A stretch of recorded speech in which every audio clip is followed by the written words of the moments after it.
to Beyond the Ring, a podcast that covers all things in the stock show industry from the informative to the insane, starring Ryan Rash.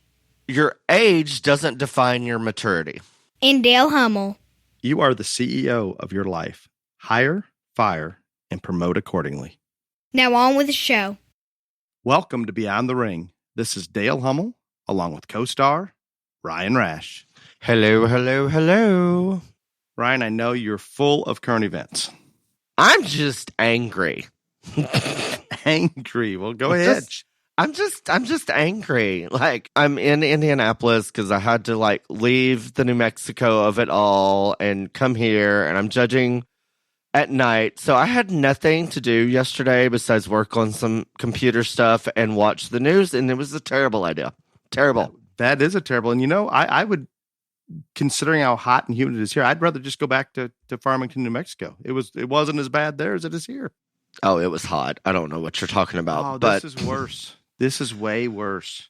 So the Democrats have decided that their only hope and prayer for the midterms is that they're going to create this made-for-TV movie drama about the January 6th of 2021.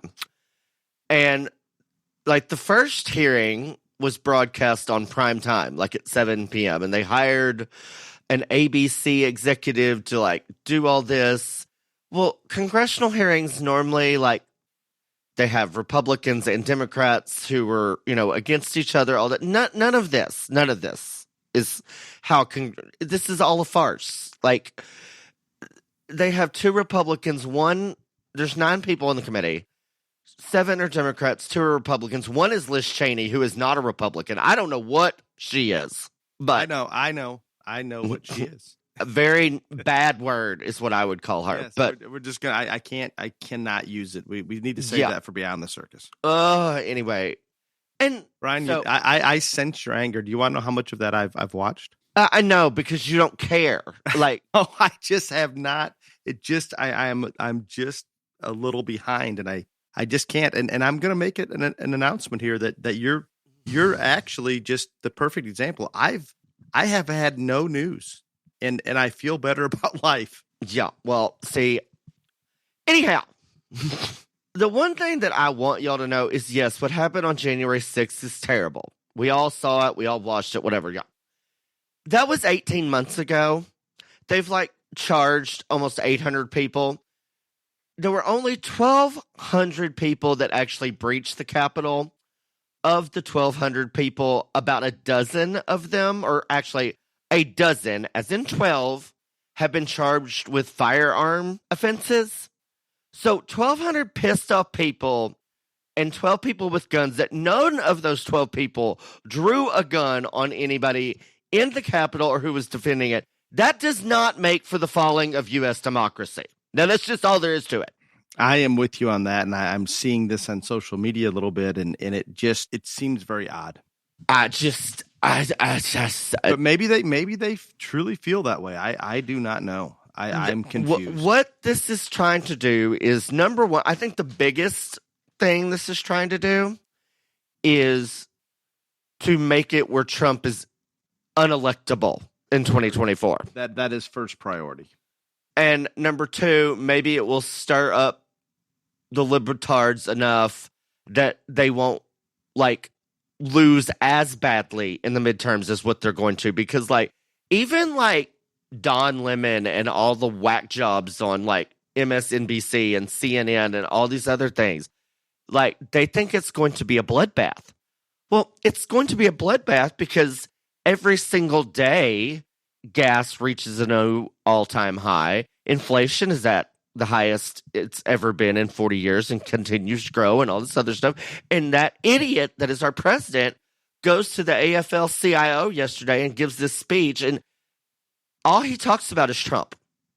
Because he has nothing. And how good the economy is in the job market and all of those positive economic indicators that don't exist. Exactly. He's delusional. It's made up.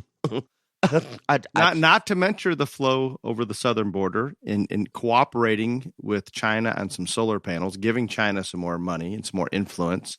It's a train wreck at the highest level. you're right. This January 6th production, I think, prevent Trump from running if they possibly can, and get that left vote out, get them stirred up, so maybe they'll come to the polls. Maybe they'll come to the polls this fall. But like, people are hurting. And that idiot wants to talk about how many jobs he created and how Trump left office with fewer jobs than what he came in there with, and only him and Herbert Hoover. Does he not remember that there was a pandemic that, and I will say this, and I don't know if I said this before, Trump's biggest mistake he made was shutting down America over Rona. And I think he realizes it was a mistake. I don't think it was like intentional.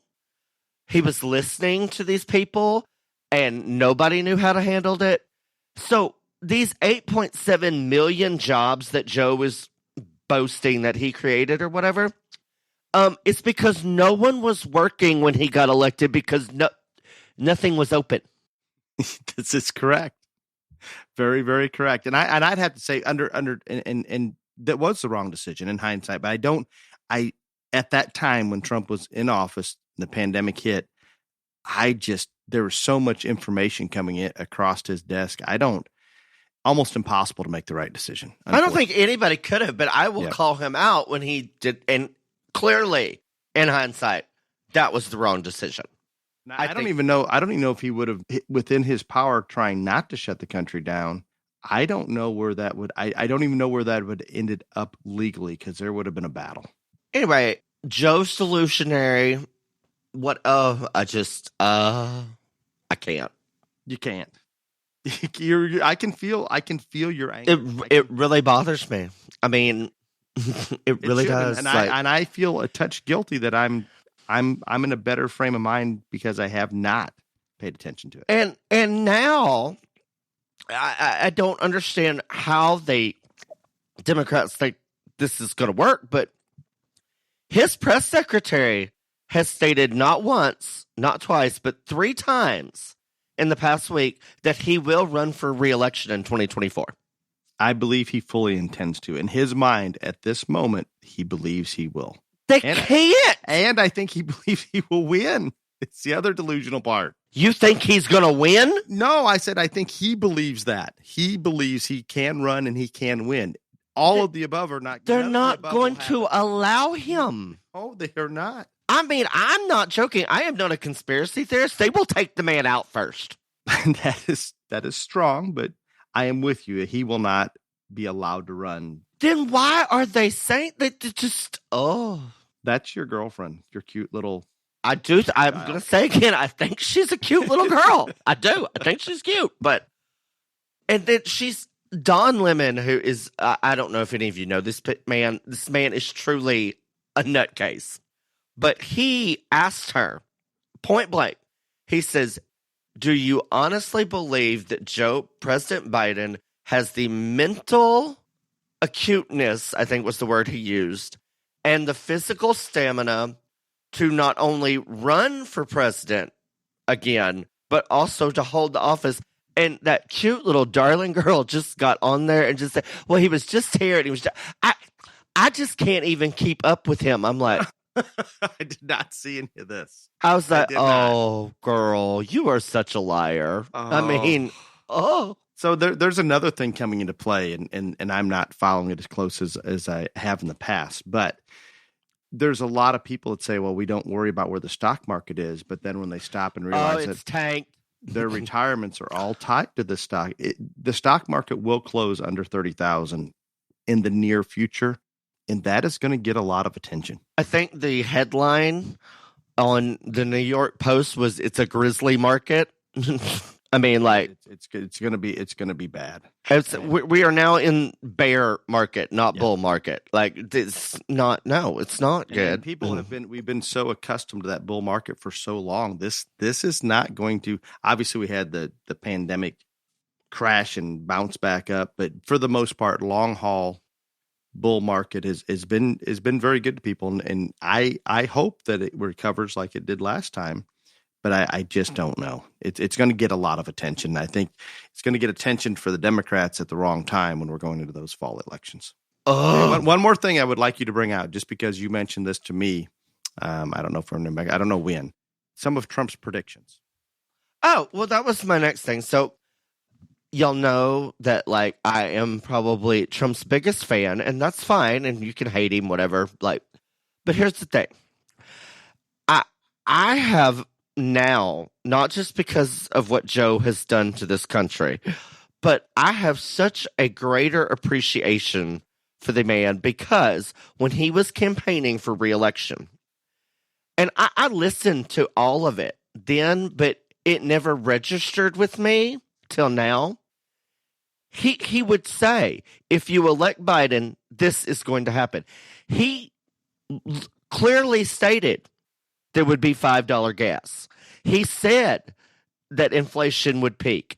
I mean, all of these things that he predicted it's here. Like, there was a deal on yesterday, and it was like 4 or 5 of them. They would show him say this at one of his campaign rallies and then show the proof that it happened. Like, he is a visionary. Like, I don't care what anybody says. Like, Nostradamus and him. That's it. That's yeah. I agree. Some of the predictions he made under this circumstance. All. I don't know if all. I'm sure he made some that weren't maybe publicized. How's that? He did talk about one time that he was going to uncover more information about UAPs or UFOs, and he did not. He did make because clearly that is important.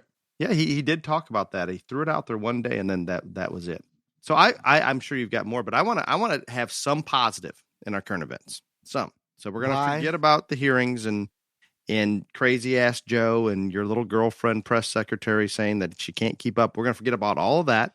Well, wait, hold on. Oh gosh, what? Before I also want to, and I know that the Supreme Court justices don't listen to this podcast, but they need to like go on and let the Roe versus Wade decision out, whatever it is. Like, no, you are correct. They delayed it again today. They said, like, this is just dumb. I mean, someone is going to get hurt. I'm not saying that, like, a Supreme Court justice is going to... Someone is going to get hurt over this. Like, go on, put it out there, stop the bleeding. It is what it is, whatever way. And let the country try... Let the country react and then try to move on.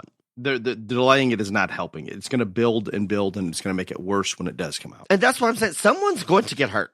Yes. Like, this is dumb. I mean, like... You want to talk about the damaging of our democracy. This assault on the Supreme Court and the justices and the fire bombing, everything that took place during the riots on the federal court buildings. All of those things are so much, in my mind, more than angry protesters jumping over a wall at the Capitol. And I don't believe that there's anything right about that, but I think we're missing the bigger picture.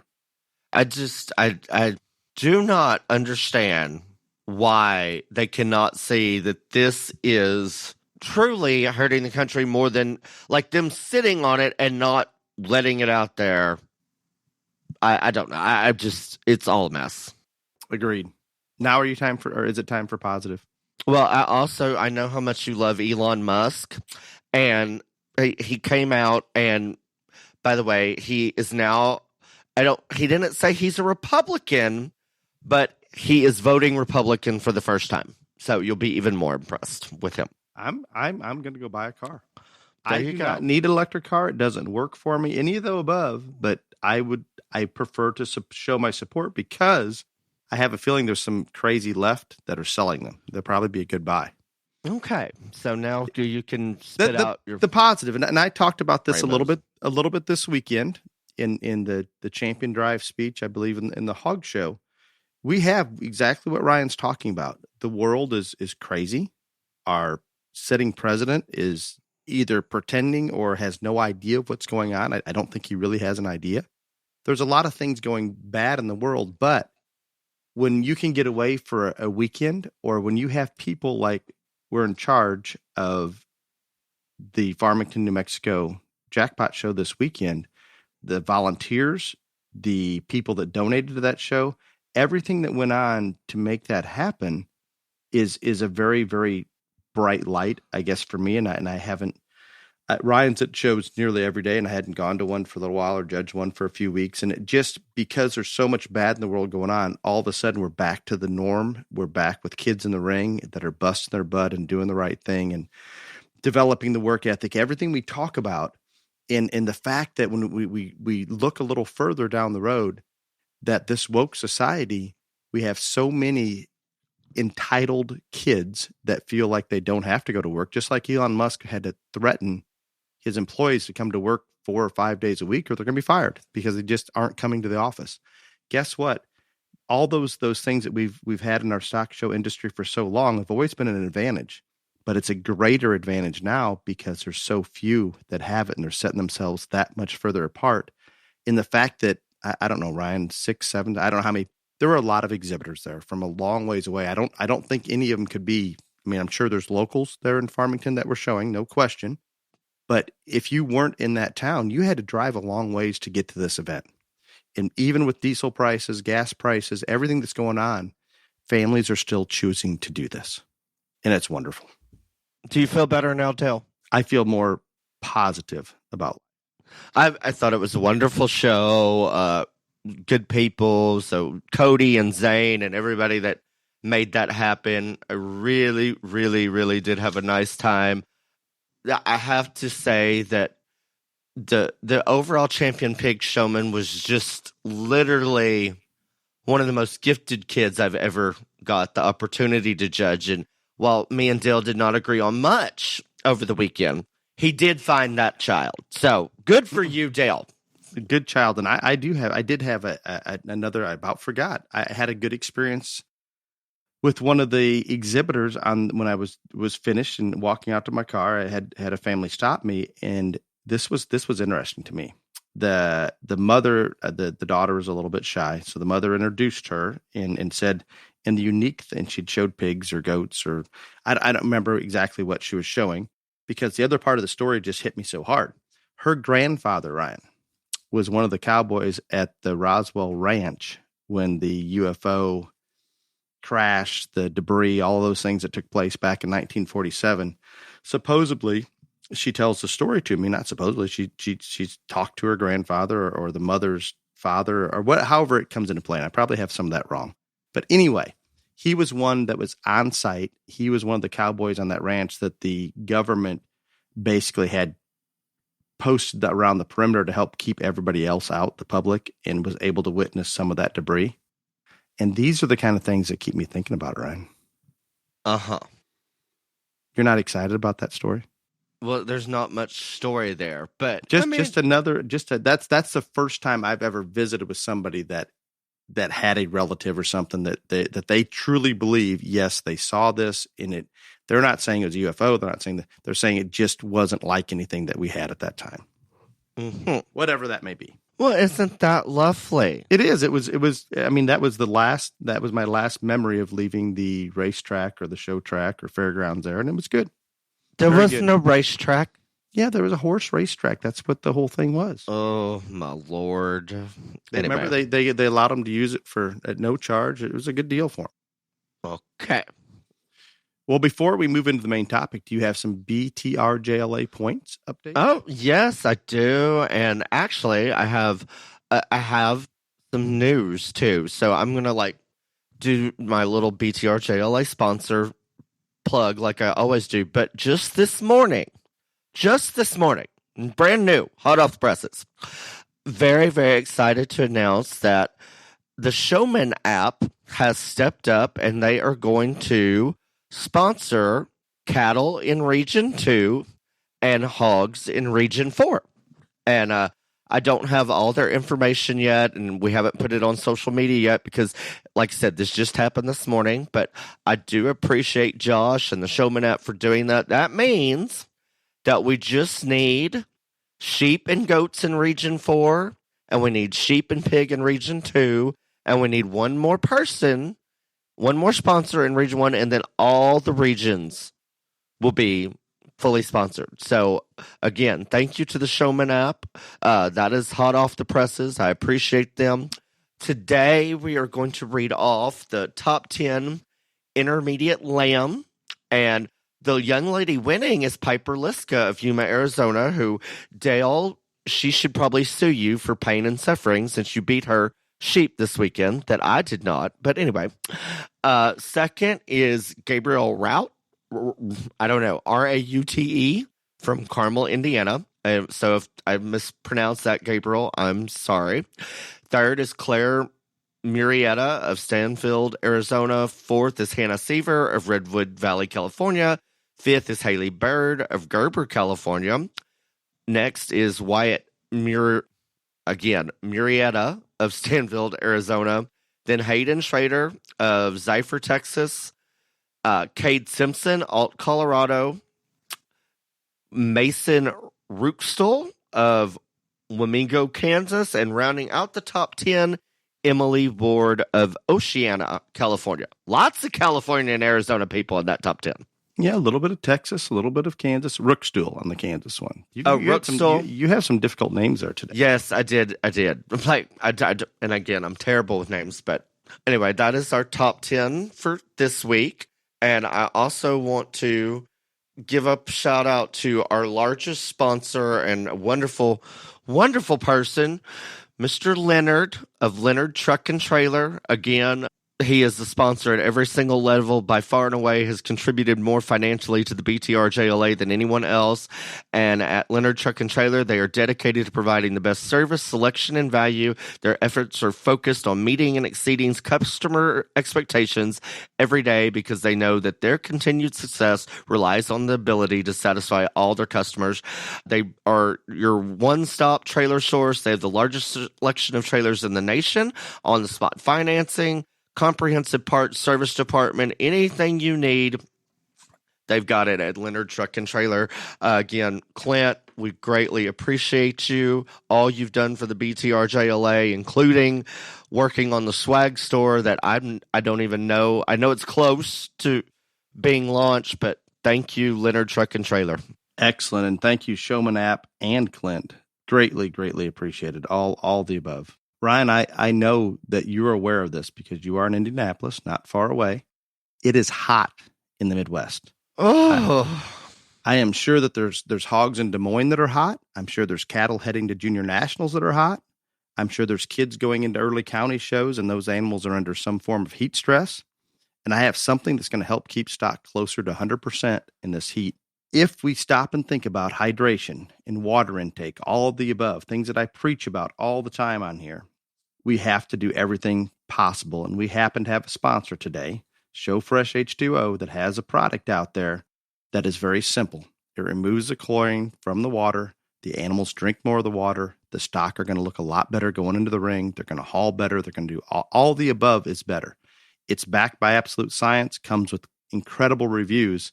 It's simple. We neutralize the chlorine in the water. Livestock will drink more. Livestock drink more. They're healthier. They look better. It's very simple. Thank you, Fresh H2O, for sponsoring, or Show Fresh H2O for sponsoring this episode and your continued support of this podcast, giving back to the youth and providing a product that's going to help those stock look better. That's where we need to be. I'm surprised you haven't bought interest in the company. It wasn't offered, or I would. Oh, it wasn't? Oh. I maybe we should discuss that with them. I know you're a big fan. Show Fresh H2O, everybody that I've talked to, it's all good. And I am a big water person. I think we need just let's put as much water into these stocks as we can. And I don't know what it is in Indianapolis, but we're over 100 heated index again today here. I don't want to talk about it. It's bad. You just better stay in that air conditioned hotel room for a little bit longer. I have to go judge shows, and I've been warned by multiple people this week that it's not a very forgiving show ring in terms of the heat of it all. So yeah, I'm sure. With that said, Ryan, are we ready for the main topic? Sure. Different roles of ag teachers and extension agents across the country. And this episode is not necessarily about pointing out anything right or wrong or what the role of an extension agent or an ag teacher should be. But I think rather it's interesting when you grow up in a certain part of the country. For example, me growing up here in Illinois, I, as a child, was very unaware that there are programs in Oklahoma or Texas or California, wherever it may be, agriculture, FFA programs or high school ag programs that would actually have a school farm, a truck and trailer, and the ag teachers haul some of the students to the shows. Things that I just totally unaware of. And it just because it's not common in this part of the country, or in Illinois, I should say. And it's just it varies so much across the country. And I think that a lot of the people that are on the national show circuit realize it when they see a truck and trailer. Or Ryan, think about the line at the Texas Majors. I'm going to say half of the vehicles are maybe ag trailers. Maybe not. It's a lot. Yeah, well, you told me that they don't exist outside of Texas and Oklahoma. I was like, that's a lie, sir. Well, they don't exist. And I shouldn't say they don't exist in Illinois. I am unaware, and if they do, it's very few. But it's interesting, and I don't know where all the states are. Obviously, the ones that I'm more familiar with, we're going to talk about today. But it is intriguing to me how much difference there is. And that doesn't mean that our ag teachers or ag programs in here in Illinois are any less. It's just there's different priorities depending on the community that they're in and maybe some of that tradition.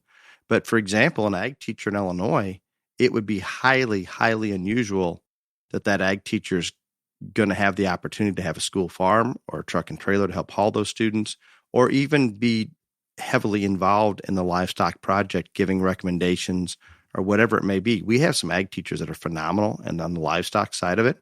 And I'm sure that they do go out and assist those students. But for the most part, 95% of them are probably not doing that. They may be doing something in horticulture or with their FFA projects in terms of their record books. They're doing a lot of things. It's just the priority isn't the same. And if you look around Illinois, there's our commercial livestock production. It's minimal. Obviously, we have some very elite show livestock families and people producing show stock here, but the animal agriculture industry in Illinois is not as it was at one time. When I brought this topic up or whatever, Dale said, well, we don't have county agents or ag teachers anywhere. I was like, well, yeah, you do. Well, we have county agents and ag teachers, but not in the sense that you think of them. I'm going to go sideways a little bit. Our county agent, for example, we've had to consolidate from a county extension office to now there's 3 or 4 counties in one office, and they've made all kinds of cuts. And that person in charge of those 3 counties as a county agent per se, I'm not saying that you can't call and ask a livestock question, but it's not really on the radar. They seem to be overwhelmed with paperwork and organizing different meetings and things like that. But there are no county agents in my part of the world coming out and looking at your livestock. No. Even our state livestock specialist has a hard time doing any of those kind of things. It's a bunch of bureaucracy that seems to be a challenge for them. No, I guess that's staying in Texas, and I would say Oklahoma, probably California, and I know other places, but there is a different approach to it because priorities maybe are different. Right. Because like everybody in my state, at least, you have an ag teacher that like they're more times than not very involved with the show end of it. Same thing. Like we have multiple extension agents in most counties, but one of them normally is their whole deal is to assist families with show projects and stuff like that. So I think that again, and like Dale talked about the fact that like some FFA programs, they have like a farm and a barn where kids keep their projects there, the whole 9 yards. So I guess, and I just, because I'm from here, from Texas, I just assumed that everybody knew that. I knew that like all things are not created equal, but Dale didn't even think people realized that. I was like, how? Well, I did not when I was growing up, and I'm sure there's people outside of Texas and Oklahoma and some of those states that when they hear that there's a full blown, I mean, some of these farms, I have a former student that's the ag teacher in Fredericksburg, and they've built a new school farm / meat lab. I mean, unbelievable resources going to this, and kids that may not be able to be involved in livestock because they live in town or they don't have the facility that can keep those animals at these farms. It's unbelievable what some of these are doing.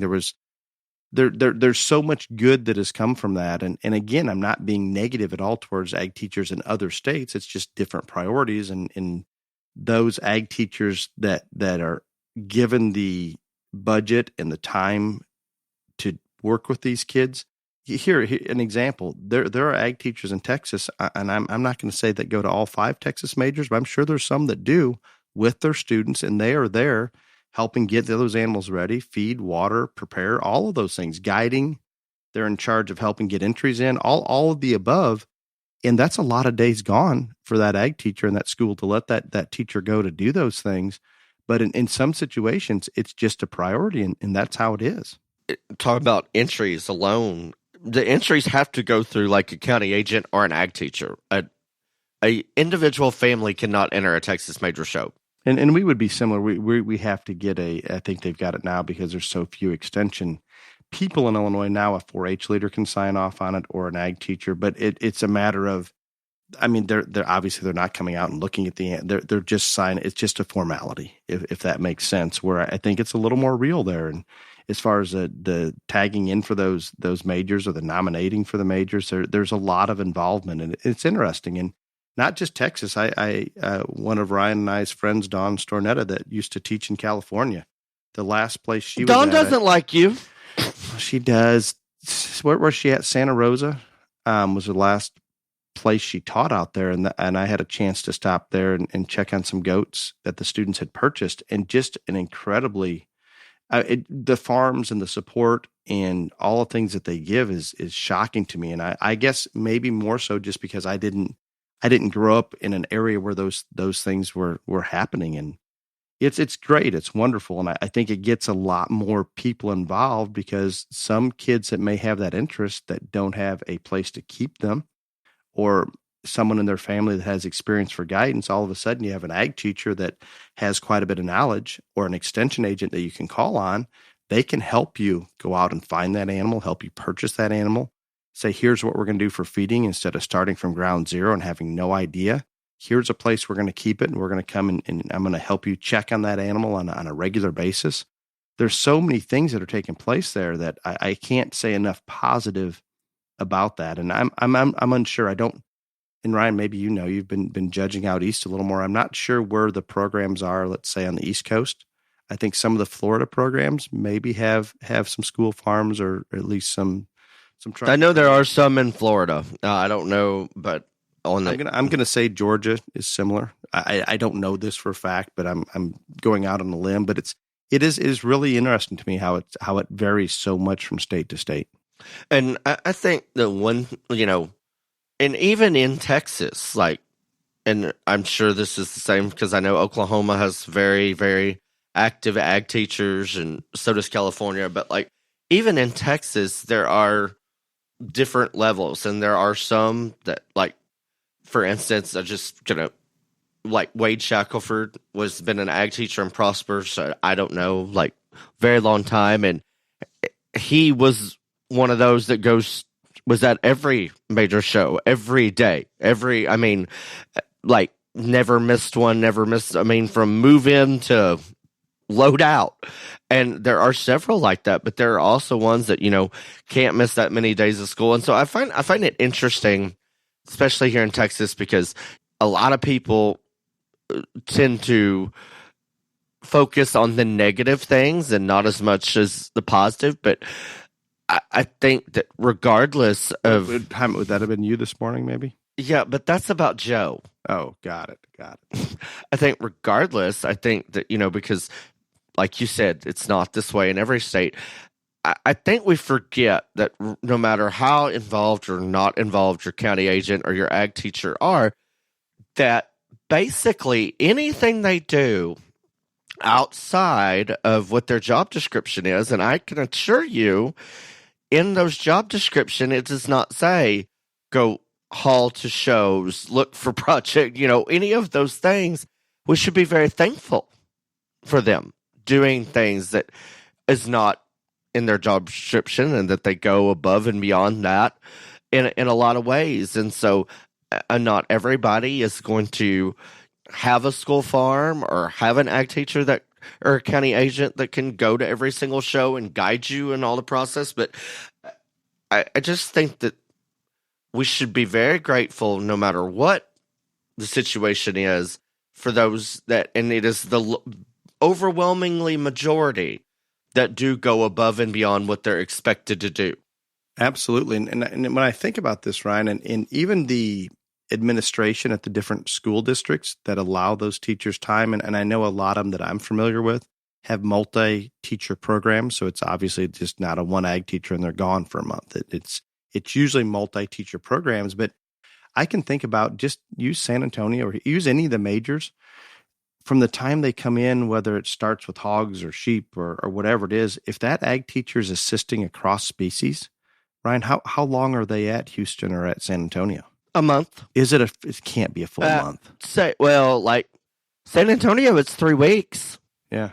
If you're doing breeding and market, Houston, it's 3 weeks. If you're doing breeding and market, yeah. I mean, it's not like just like we head to a jackpot show for a couple of days and they come back. They're there, and it's a process, a very long process. Think about how many ag teachers, maybe even some of the extension agents, but the ag teachers specifically are pulling into one of those lines at a major at 4 p.m. They don't get in until sometime the next morning. I mean, just things that you don't.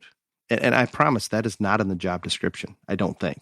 No. Maybe some schools, but probably not. And I'm just so impressed that not just Texas, and I know we're focusing on that because Ryan's more familiar with it, and I'm frankly more familiar with that than other states. But this takes place. My wife had a program, an excellent program in Southern Oregon when she grew up that has so much support at the county level for the livestock auction. Their FFA program had a school farm. It wasn't anything elaborate, but at least they could keep, kids that didn't have a place could keep them there, and they got some guidance. There's just so much good in it that it's interesting to me. I wish it could be that way everywhere, but it just isn't realistic from a resource standpoint, or that part of the country is just not focused on that area, and it kind of is what it is. And I'm so impressed that it's able to continue to do what it does. And Ryan, you brought up, I'm going to go circle back to the extension agents. I don't know the formal structure here. Obviously, I'm very familiar with our state livestock specialist. I understand we had a great lady in the county extension office here for years before they consolidated that would answer questions about entries and things like that. But I cannot remember a specific county agent or extension agent in my lifetime here in Illinois, at least locally, that would ever come out or could give you advice. Plenty of 4-H volunteer leaders, but not somebody that's being paid to do it, if that makes sense. Right. And, the other thing that another part of this is whether it's Texas or any state, like 4-H and FFA, it's more than just showing animals. There are lots of other competitions and lots of other things that their time has to be divided into. And so again, not every county agent or ag teacher is going to have a strength, or their main strength may not be, livestock animals. Maybe they are, like leadership oriented and, things like that. And so we have to take all that into consideration and understand that, and just realize that, again, no matter what they're doing, it's not an easy job. It's a very time-consuming job that takes time away from their personal life. And I'll be honest with you, I don't know many county agents and ag teachers that are just making bukus of money doing this. No, it's a passion. It's something they absolutely love to do. And those really good ones, and you brought up one earlier, and I mentioned a former student, Patrick Paget, there at Fredericksburg. I mean, these people in extension, in the ag teacher positions, and many others that don't have an official title, it is incredible the number of lives that they're impacting and the sacrifices that they're making. And we're talking about this because this is what our podcast is about and what Ryan and I are kind of about, but the junior livestock industry. And there's some very, very key people that are promoting this and allowing it on the hands-on level every day to get that kid involved and to get that kid inspired to do better. And let's clean these pins every day, or let's feed a certain way, or let's exercise a certain way. And let's work on showmanship tonight, or when we're at a show, let's go up and introduce ourselves to people in the livestock industry or your breeder. It's so encompassing. It's hard for me to even explain. And I'm so appreciative for those that are able to go above and beyond and do that, and the support that they get from their administration and the state 4-H or the state extension. It's a wonderful thing, and it's allowed this to continue. I guess going back is it's interesting to me, and why we wanted to bring the topic up is that, and maybe everybody out there, maybe that person in Delaware or Virginia or wherever it is aware of everything that's going on in Texas, and we haven't even said Oklahoma. And I think it is similar to Texas in a lot of ways with some school farms, and I know trucks and trailers, and I'm sure there's plenty of states out there that Ryan and I aren't mentioning, but we're just not as aware of what's going on. But every time, Ryan, I guess like when you go to judge in Florida, or you go to judge some places that historically haven't been real high in terms of just assuming that's a strong junior livestock state. And then when you get there, the numbers that are there, and even California, if I were to go back in time, they would have said, well, there's no good animals out in California or whatever. But holy cow, from the very first time I judged out there, it's a different world than what maybe the perception is. Georgia obviously is becoming one of the biggest show states out there, has been for a long time, but go back 10, 15, 20 years, maybe wasn't on the radar. We think about a few of the Midwest states and Texas and Oklahoma, but there's a lot more to it, and there's a lot of people doing a lot of things across the country. I guess, like, I'll just bring up, like, this past weekend or whatever, in Farmington, New Mexico or whatever, Zane was there, and he was helping running the show, but he was also there with his kids, and there's like projects and stuff like that. And you would not think that maybe in Farmington, New Mexico is not really it's kind of out there in the middle of nowhere, just to be real honest. There is no way. I would love to know what the average drive was to get to that show. It's right. There's nothing. Yeah. So I mean, it's just, explain it. And you could, I mean, just talking to all the people there that were local, because a lot of them were helping run on the show and stuff. And like, again, they're in nowhere, New Mexico, is a guy that is doing everything he can, taking time out of his personal life to help these kids. They had a shooting team that just like broke records and is on the way to nationals and all this other stuff. Like that's cool. So it's not just where we think it is. There are examples everywhere across the country of people that are trying to make a difference by being a county agent or an ag teacher. And again, they're not raking in tons of bucks for it, but it's truly a calling and a passion. And I just thought that we needed to bring up this topic and thank all of those people. I think they probably get more complaints than they do praise. Oh, you think? I do. Yeah.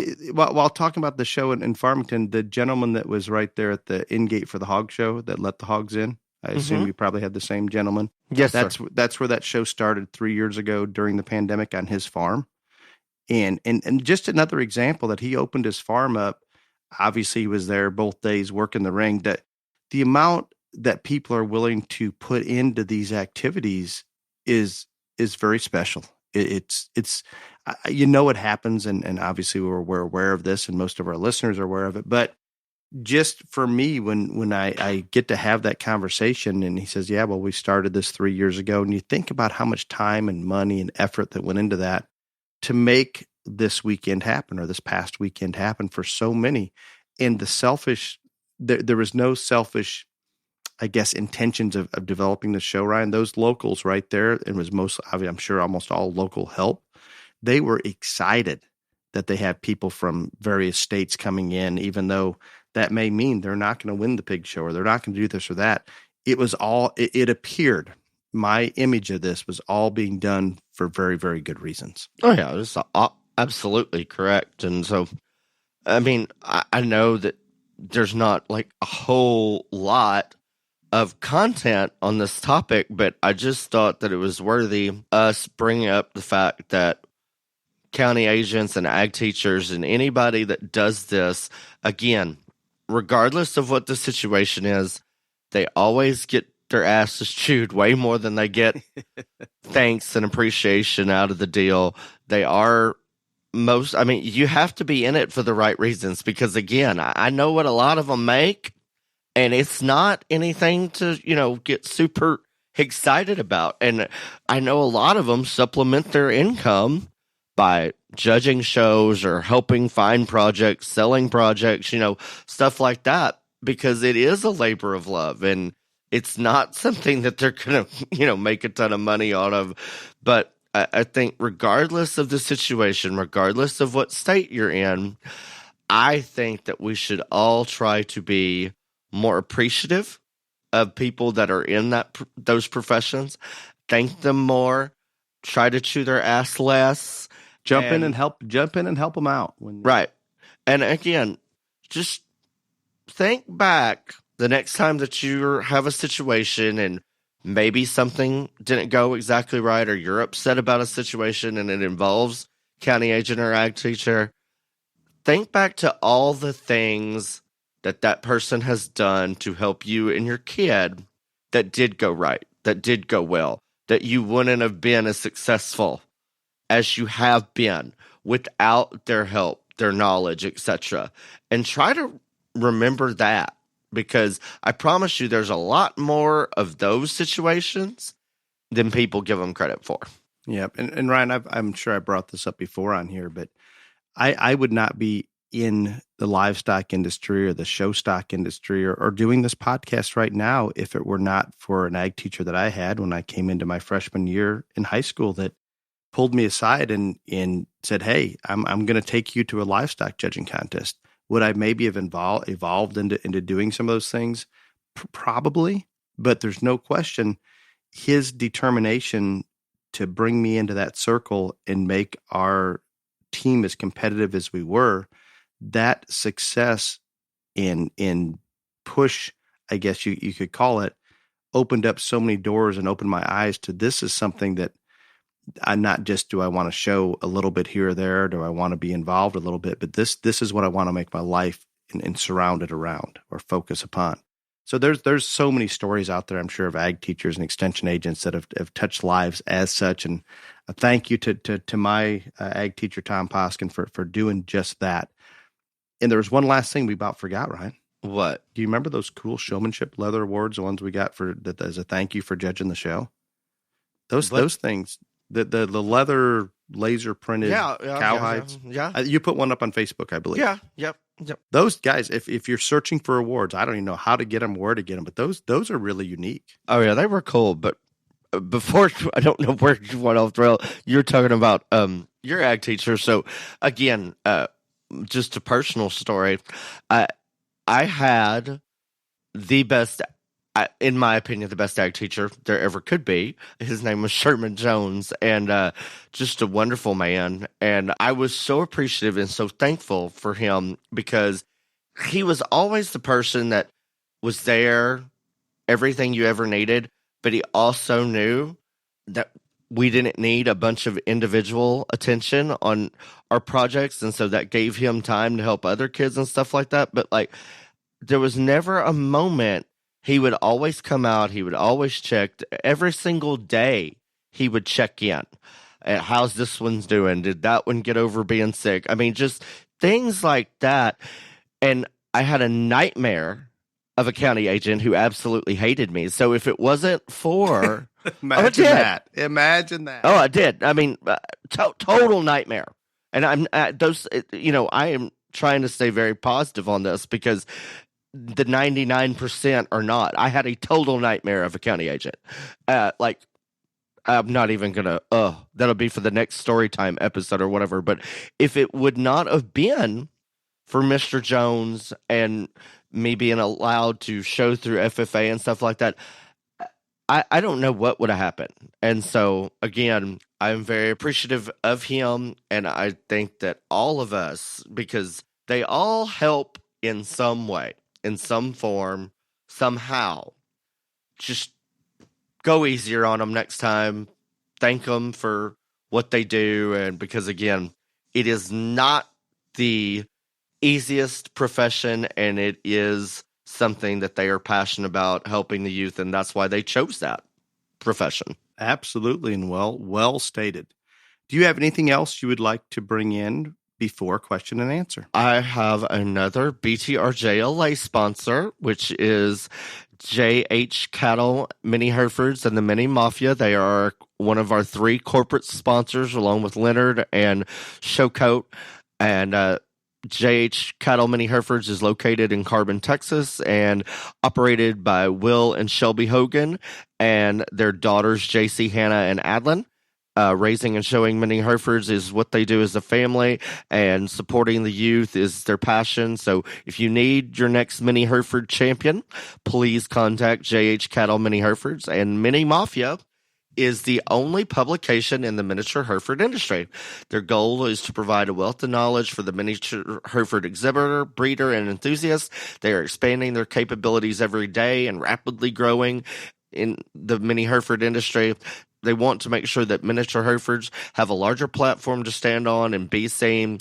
The quality of the breed themselves has improved drastically over the last 5 years, and they want to match that with their marketing outlets. So we appreciate Mini Mafia for helping publicize the mini Hereford breed, and not only for that, but being a sponsor for BTRJLA along with JH Cattle Mini Herefords. So thank you for being a national sponsor. National corporate sponsor, sorry. Thank you very much. I think we just finished the Mini Hereford Junior Nationals. One of your state show.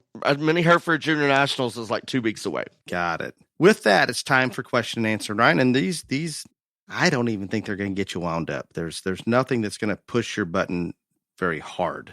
Unfortunately, I think the good thing is you released most of your anger on Biden earlier. Oh, it's terrible. Terrible. The first one comes from James. I love the podcast and I have a question. What is the reason some pig showmen are very stiff in the way they hold themselves while showing? Thank you in advance. I don't know what the answer to that is. I do think, I don't know. It's weird because I think there are those people that are stiff in terms of hog showing. I also see a trend these days. I don't know if it's a trend, but I don't want it to be a trend, but like I see the kids that bounce too much in terms of how they walk. Almost with, I thought it was maybe with the music this week. No, it's even at shows without music, like they bounce up and down. And no, I know exactly what you're talking about. Again, I think I see more of the bouncing than I do the stiffness. I think maybe they're trying to get a rhythm or something. Just I don't know.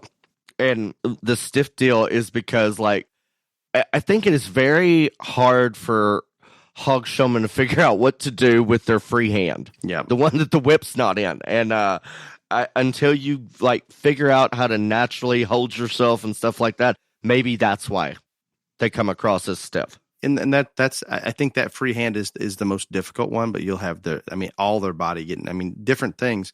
Just out of curiosity, and to me, when I don't notice the free hand being somewhere is a good thing. It's however they can make it look more natural. The really good hog showman, where did he have his free hand this weekend? I don't even know. I never even looked at his free hand. I see. I that's what I'm saying. I can't answer that, and that's a good thing for me. It wasn't that we talk about that distraction. It wasn't one. That boy drove 3 steps down the alley and it was over.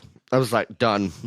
Okay, James, hopefully that helps a little bit. I don't know that we really have an answer for it. I think in some situations it is what they saw somebody else doing early on. It is maybe nervousness where they're always going to do this because I don't know. I have nothing against it. It's fine as long as that pig's in that flight zone you want it to be and being presented right, all of those things. But yes, I'm not real sure.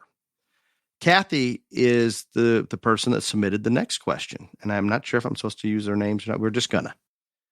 I'm a show mom and 4-H leader. I appreciate the concept of some of the educational material that youth are required to review or become certified to compete at their county or state fair. Are you familiar with these things, Brian? Texas has you have to take a test to be able to show. Kind of like quality counts. Quality assurance of some sort. So, however, some of the information is confusing at best and at times even inaccurate. How do I approach this without offending those in charge? Oh, good luck with that. I'm going to have to agree with Kathy. I'm not saying she's wrong. I'm just saying good luck with that. I mean, I've sat down and gone through these with my kids. I don't know if it was a state or not. I don't even know which one it was, but there were a couple questions that were worded poorly enough that I would argue are wrong in terms of what their answers were. I can remember when quality counts is pretty relatively new to Texas. Like I'd say last 10 years. And we never had this where you had to take this test to be able to show and all this other stuff. And so I remember when it first came out, I had and the show team and all that. And I am not going to lie. I was like, a lot of this is wrong. Like, it just is, but we're going to pass the test. So, but I think probably the thing to do is find out who is in charge of putting that material together and send them a very professional, nicely worded, not hostile, not bitchy email pointing out the things that you have questions about. Yes. And Kathy, I think the concept of this is really good. Sometimes it's difficult to implement, and sometimes it's difficult to find people to write these things. There's a lot of complications that come into play, but if you can somehow assist in making it better, that would be great. Because I don't mind the concept. I think it's great that the kids understand some of these things with quality assurance. All of that's a positive. But I understand where you're at, and I feel for you just a little bit on that one. Rick has the next question. My kids are working as hard as they ever have preparing for a county fair. The hogs look better than ever in the past, and I assume they'll get along very well, as there are a few families in our county that make showing livestock a priority. I understand kids are busy, and there are many activities out there. My concern is after we did well last year, there were people that were upset, and this eventually got back to my kids. Is there any way to be proactive on this problem that is likely to occur again this year? Ryan, this is the same story in every county show in the entire country. Nope. There's no way to be proactive about it unless you want to like go through the barn and say, you talk shit about my kid, I'm gonna whip your ass. I mean, like I don't know what to say, but yeah. Unfortunately, and it happens at the county level more than anything else, there is jealousy, there is shit talking and all this other stuff. And I mean, I will never forget. And I went off the rails on Facebook about it. I was judging a county show last summer, and this one kid just continued to dominate that sheep show. I mean, from start all the way through. And like, as the night went on, as we went through showmanship and the breeding show and the market show, like, because I talked to the audience, I can see the eye rolls and the shit talking and all this. Because this kid was like, I mean, he was in almost every other class and always needed to win. Like, he didn't lose a class because he had the best. And I went off on the mic. I went off on Facebook. And so I sympathize with this listener and the question. I don't know how to fix it. I would tell your kids tell them before you go in there, we have worked hard, we've prepared, we've done all we can do. We want to be successful. We want to be competitive. And if that is a problem for other people, that's their problem. That's not our problem. We're doing what we came here and what we want to do and what we want to accomplish. And don't worry about what anybody else thinks or says. You do you. Or just have them listen to Ryan's answer. That'll do it. That. Right there. That was good, Ryan. Very, very good. Perfect. Uh-huh. Well, with that said, Ryan. Hold on. What do you have? So, I talk about this a lot, and nobody pays attention, but y'all all send in all these questions and all this wonderful stuff. I want y'all to send in topics other than showmanship, because Dale comes up with no topics. I've had a list of 20 topics for a while that he will not, for some reason, take on. And so when I may have lost them. No, I send them to you every week. And there are more topics that I'm going to make him do at some point on this list, but not showmanship.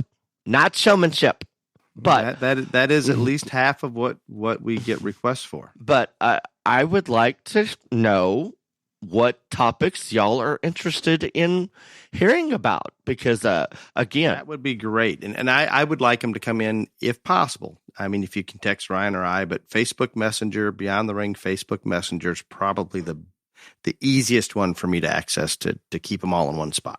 Yeah. And so again, it's not that we're out of topics. I'm out of topics that Dale will agree to talk about for some reason. I don't know why. We've got a couple more that we're good with. But then it may be over if we don't get any new ones. We're just going to shut down. Right. Yeah. You're so funny. So funny. But anyhow, I am being very serious. I would like for the listeners out there to send in we're over like almost probably 2 million downloads now. If everybody that listens to this podcast right here, if half of them sent in a topic and it wasn't the same, we'd have topics for, I don't know, like 15,000 weeks. Yeah, way longer than we're going to live. So, anyhow, but seriously, send in the topics that y'all want to hear about. Thank you, Ryan. And until next week, be safe. Y'all come back now, you hear?